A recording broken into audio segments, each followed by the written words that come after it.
देश भर से, दुनिया भर से, कोने कोने से जुड़े सभी पन्यासवर, मुनि, आचार्य, गच्छाधिपति और सभी श्रावक श्राविकाओं को मनपूर्वक प्रणाम कर कर मैं आज के दिन की शुभकामनाएं प्रदान करना चाहता हूं।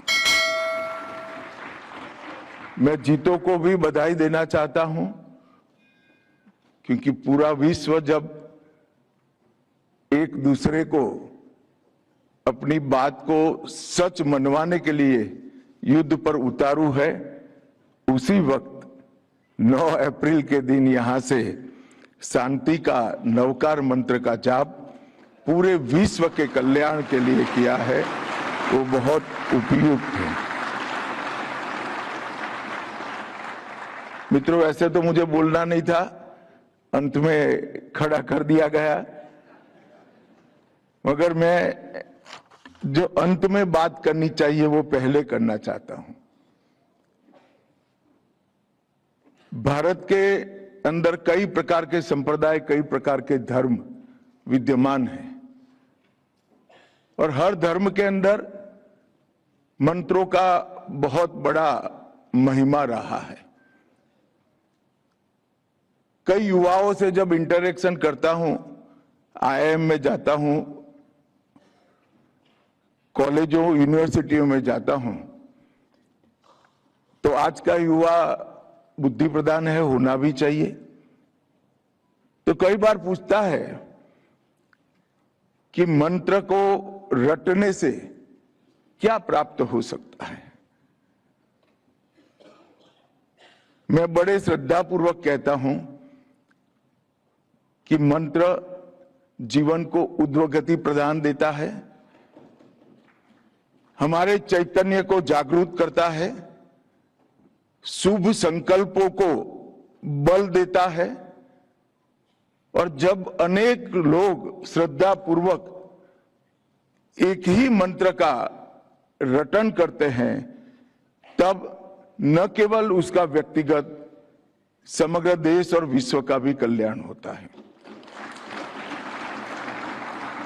अब इस बात को बुद्धि से सोचने वाले युवा स्वीकार नहीं करते हैं, तब मैंने उसको एक छोटा सा उदाहरण दिया था कि आपके घर में किसी को डायबिटीज हुआ है क्या? तो क्या हुआ है? तो कोई दवाई लेते हैं क्या आपके बुजुर्ग? तो क्या लेते हैं। तो मैंने बोला वो दवाई से तेरी शरीर की रचना में क्या फर्क होगा वो बुजुर्ग की, आपको मालूम है क्या? कि नहीं मालूम है। फिर भी दवाई लेने से डायबिटीज में मदद मिलती है। इस मंत्र से क्या होगा वो ज्यादा मत सोचो, मंत्र का अनुसरण करो, निश्चित रूप से फायदा होगा। और कई हमारे सिद्धों ने पीढ़ियों तक, में पीढ़ियों से मतलब है गुरुओं की पीढ़ियों तक, गुरु शिष्य परंपरा की पीढ़ियों तक पूरा जीवन लगाकर हम सब संसारियों के लिए मंत्रों की रचना की है। इसको हमने श्रद्धा से इसको स्वीकारना चाहिए और उसका अनुसरण भी करना चाहिए। नवकार मंत्र के लिए मुझे एक बार सुबोध सागर महाराजा का सानिध्य प्राप्त हुआ था। अकेले थे और मैं सुबोध सागर महाराज साहब से को 2 हाथ जोड़कर विनती किया था कि मोटा साहब थोड़ी कृपा कर दीजिए, नवकार मंत्र का अर्थ समझाइए। और कुछ ही पलकों में उन्होंने मुझे पलों में नवकार मंत्र का अर्थ समझाया था। मित्रों, मैं बहुत श्रद्धा से कहता हूं कि पूर्णतः निराकार, निरपेक्ष और सार्वभौमिक प्रार्थना है, जिसमें किसी काल, जाति, क्षेत्र, धर्म, इसका कोई भेदभाव नहीं है। पूरे विश्व में इस प्रकार की प्रार्थना ढूंढना लगभग असंभव है। ये प्रार्थना उन महान आत्माओं के गुणों की वंदना है जिन्होंने अपने कर्मों से अपने आप पर विजय प्राप्त कर आत्मज्ञान और मोक्ष प्राप्त करने का रास्ता प्रशस्त किया है। इस महामंत्र में शब्द नमो का जो अर्थ है वो विशुद्ध रूप से समर्पण और अपने अंदर बैठे हुए अहंकार को पूर्णतया समाप्त करने की दिशा में साधक को ले जाता है। जब व्यक्ति नमन करता है तो वहीं से अहंकार की पिघलने की शुरुआत होती है। और यहां परमेष्ठियों को नमन किया है, अरिहंत को नमन किया है, सिद्धों को नमन किया है, आचार्य को नमन किया है, उपाध्याय और साधुओं को नमन किया है।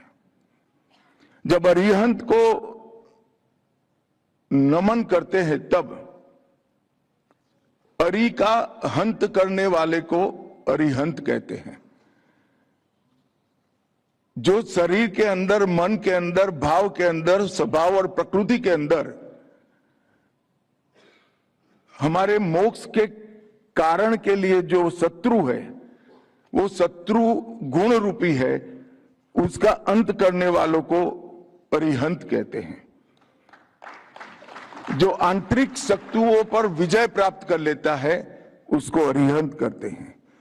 कैवल्य ज्ञान की प्राप्ति क्रोध, मान, माया, लोभ, इस पर पूर्ण विजय। और जैन शास्त्रों में 12 दिव्य गुणों से परितृप्त व्यक्ति को अरिहंत माना गया है। हम वो अरिहंत को नमन करते हैं। यहां सिद्धों को भी नमन किया है। पूर्ण मुक्त आत्मा का स्टेटस जो प्राप्त कर लेता है उसको सिद्ध मानते हैं। 8 कर्मों का क्षय और जन्म मृत्यु के ऊपर उठ जाते हैं, उनको सिद्ध करते हैं, सिद्ध कहते हैं। 8 शुद्ध गुणों को जो प्राप्त कर लेते हैं वो सिद्ध होते हैं। यहाँ अनेक सिद्ध जो हुए हैं उनको भी नमन करते हैं, उनसे आशीर्वाद प्राप्त करते हैं। यहाँ आचार्य को भी नमन करते हैं जो संघ के प्रमुख होते हैं। अनुशासन, महाव्रत का पालन और मार्गदर्शन, सभी संसारियों का मार्गदर्शन करने की जिम्मेदारी आचार्य की होती है। जिनके जैसा आचरण करने से मोक्ष प्राप्त हो वो ही आचार्य होता है।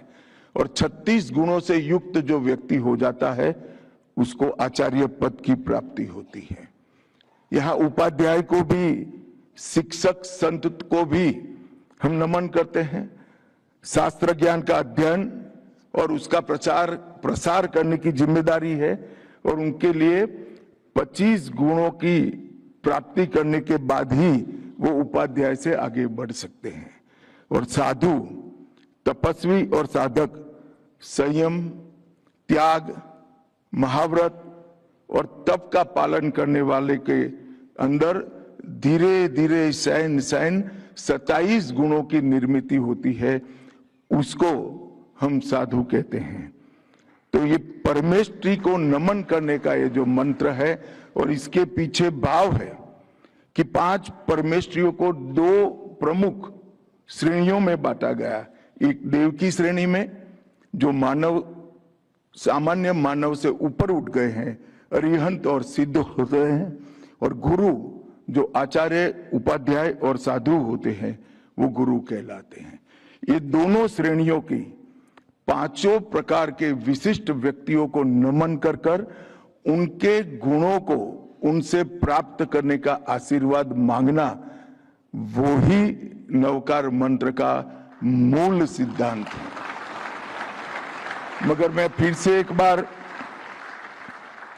108 गुणों को जो हम नमन करते हैं, जो अरिहंत, सिद्ध, आचार्य, उपाध्याय और साधु में जो 108 गुण होते हैं वो 108 गुणों को हम एक साथ नमन करने का प्रयास करते हैं एक बहुत कम समय में।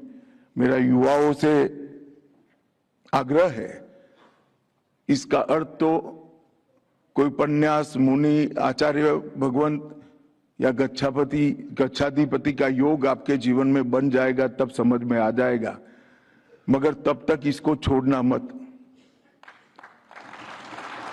जैसे डायबिटीज के पेशेंट को मालूम नहीं होता कि ये दवाई खाने से मेरे डायबिटीज में कैसे मुझे फायदा होगा, उसी प्रकार के से आपको मालूम हो न हो नवकार मंत्र का जरूर अनुसरण करना, वो आपके जीवन को ऊर्ध्व गति देगा।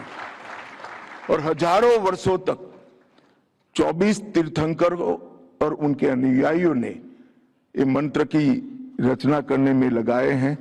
सालों तक ये मंत्र मौखिक रूप से आगे बढ़ता रहा, फिर शिलालेखों में आगे बढ़ा और फिर एक प्रकार से कई ग्रंथों में इसने स्थान पाया है। ये मंत्र को आगे बढ़ाने का जीतों का जो प्रयास है वो उसको मैं मन पूर्वक साधुवाद देना चाहता हूं, क्योंकि आपका ये प्रयास आने वाली पीढ़ियों के जीवन को दिव्य और ऊर्ध्व गति देने में बहुत बड़ा योगदान करेगा। और विश्व को जब शांति की जरूरत है तब जरूर ये नवकार मंत्र के सामूहिक उच्चारण से, करोड़ों लोगों के सामूहिक उच्चारण से वातावरण की भी शुद्धि होगी, मन के विकार भी सबके शांत होंगे और एक दूसरे को समझने की हमारी शक्ति भी बढ़ेगी। फिर कभी कार्यक्रम में आएंगे तब नवकार मंत्र के बारे में डिटेल बताऊंगा, परंतु अभी आप सब ने आपके साथ नवकार मंत्र का जप करने के लिए मुझे यहाँ बुलाया, इस कार्यक्रम में हिस्सेदारी दी, इसलिए आप सभी का बहुत बहुत धन्यवाद। जय जिनेंद्र।